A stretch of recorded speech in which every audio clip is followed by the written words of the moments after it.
In a world that never stops speaking, never stops shouting its demands, and never ceases its quest for validation, we find ourselves entangled in an unending noise.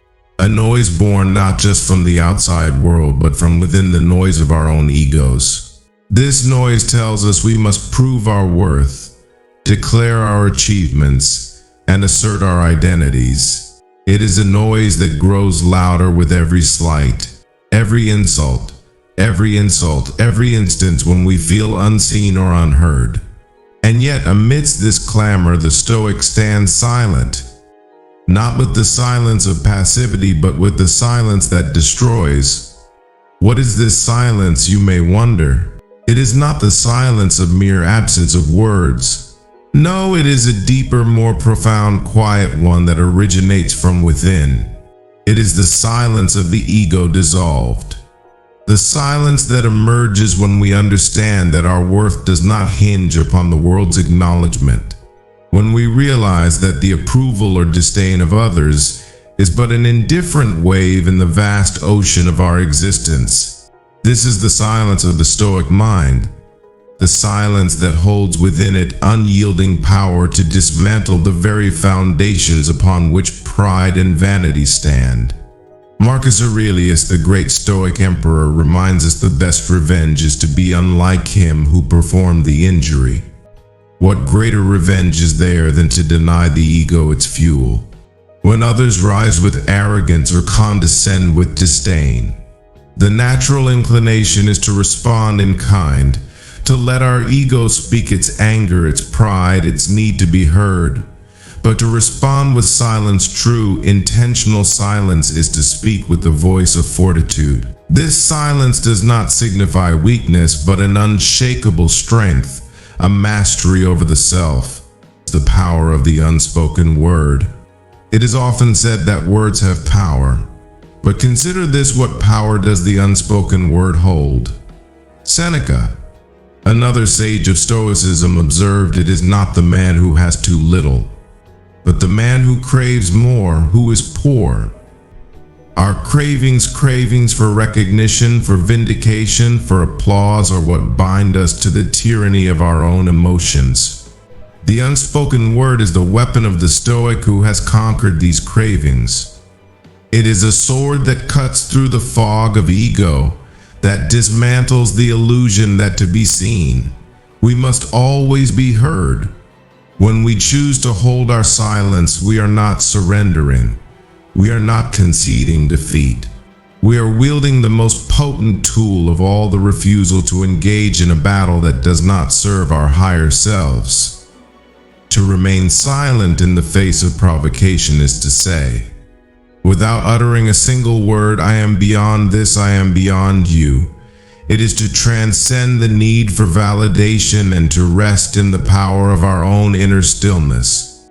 Epictetus, a former slave who rose to become one of the most revered Stoic philosophers, taught that we should keep silent for the most part. Why?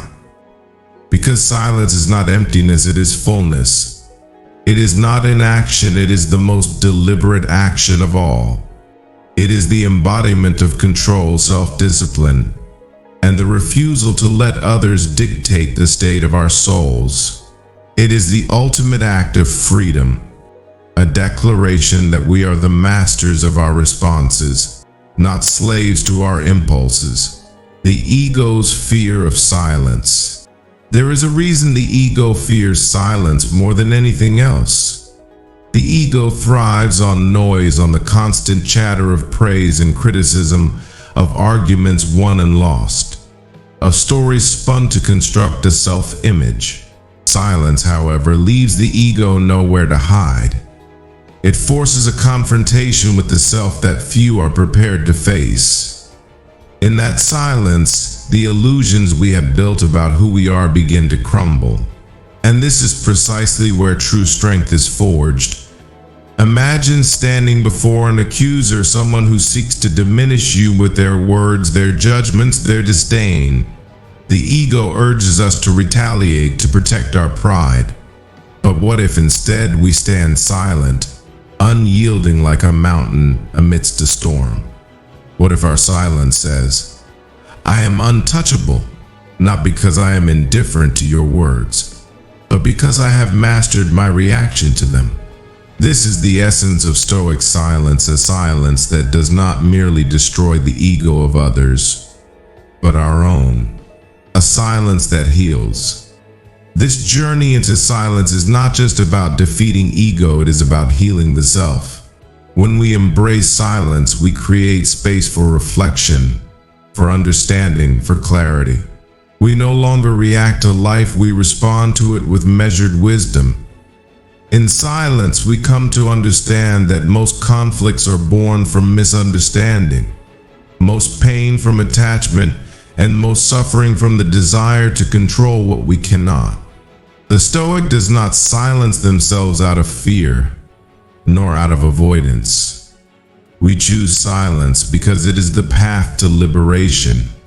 In silence, we are freed from the chains of needing to be right, to be seen, to be validated.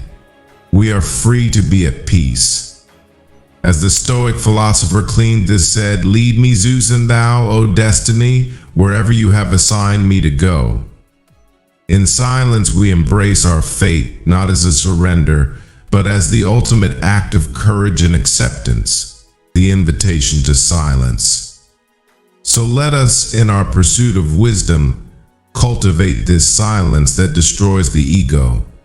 Let us learn to be comfortable in the quiet, to find strength in stillness, and to discover the freedom that comes from a mind that is not enslaved by the noise of the world. In a society that equates silence with weakness, we must redefine it as the ultimate form of strength. We are not here to win battles with others, but to conquer the wars within ourselves. And what better way to do this than through the silence that speaks louder than any word? The silence that dismantles pride, the silence that heals the soul, the silence that destroys the ego. This is the silence of the Stoic. And it is in this silence that we find our true selves. Will you join us in this silence? Will you too dare to be still amidst the noise, to rise above? Not by speaking more, but by speaking less. In that choice, in that silence, we do not merely destroy the ego, we transcend it.